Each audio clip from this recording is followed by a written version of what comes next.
way too late already. Let's see. What was the story I was going to tell about Randy and my mom?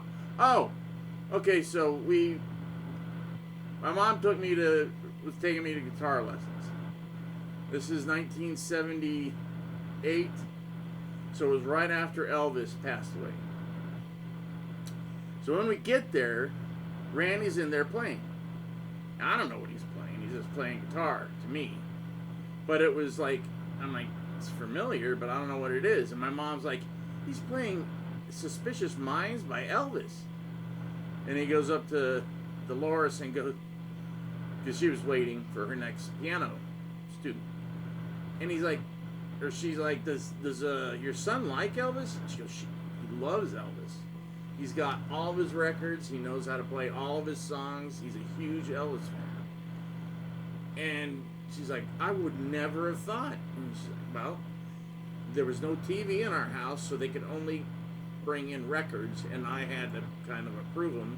And I liked Elvis, so that was okay if he could, if he brought in Elvis. The only thing that she had a hard time with was Alice Cooper.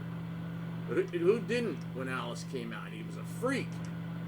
But he was freaking cool, and when Kelly took, or Kel, I guess some people are calling him, took his little brother to see Alice on, I think it was the $1 Billion Babies tour, which meant he was pretty young.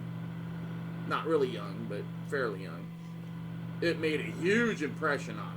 And that's why he really was into the whole Diary of a Madman thing, because he was trying to do Welcome to My Nightmare. And if you know anything about Alice and Welcome to My Nightmare, and you listen to that, and you listen to Diary of a Madman, you'll hear some guitar parts that Randy threw in there as a tribute. He loved Alice.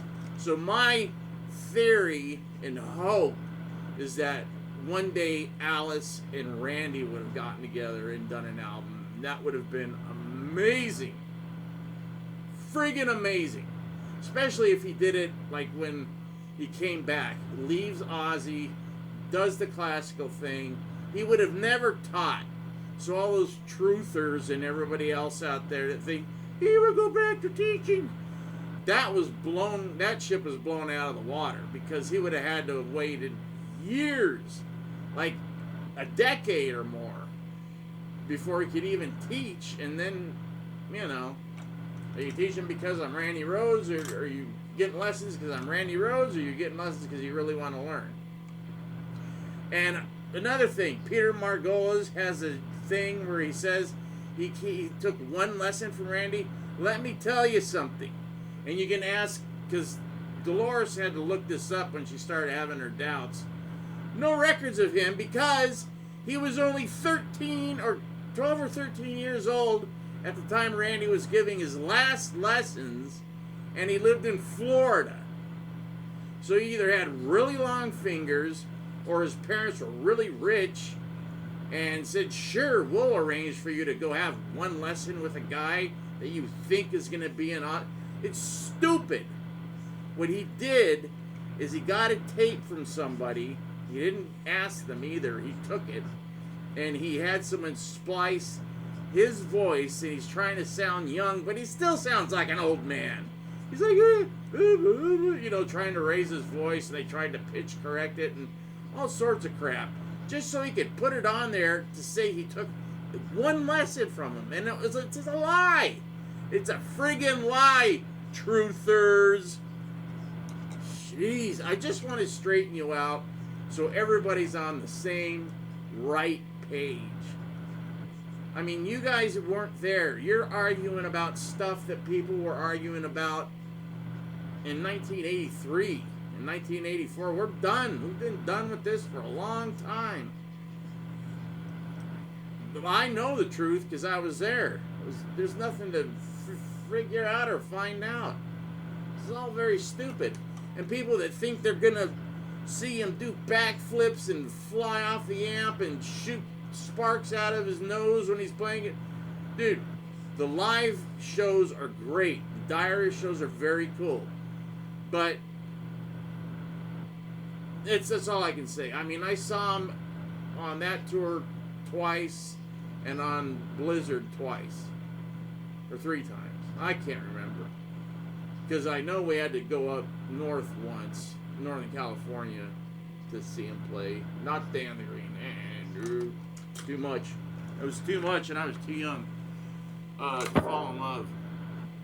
Too young to fall in love. I'm not going to play it. Alright, later. That's all. I just wanted to get that out. That was not what I was... Yeah, so the thing was, so she went and she talked to Randy for a while about Elvis, and they talked for like 10 minutes, and he says, I won't take it out of the time, for your son's lesson. She goes, oh, I wanted to talk to you because I just couldn't believe that, a man your age would, like Elvis. It's inspiring to me because my mom loved Elvis, and this was a year after he passed away, so she was like grieving for 5 years. All I heard in this house was Elvis, unless I went into my room and put on headphones and listened to, what I wanted.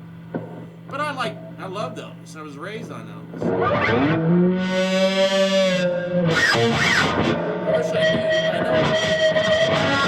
I know how to play Burning Love.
No, those aren't the right chords. Those aren't the chords he showed me, but I'm just, doing what I'm doing.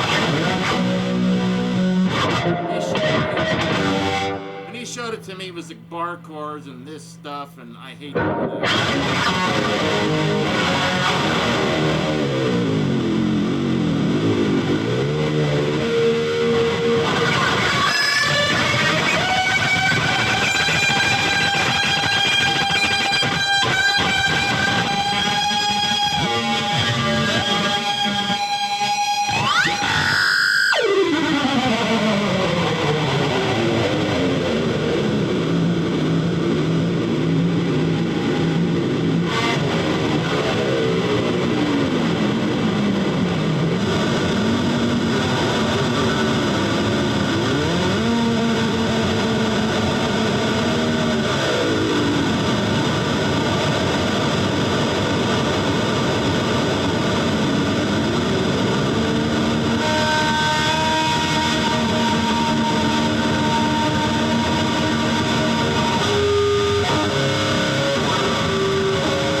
Later.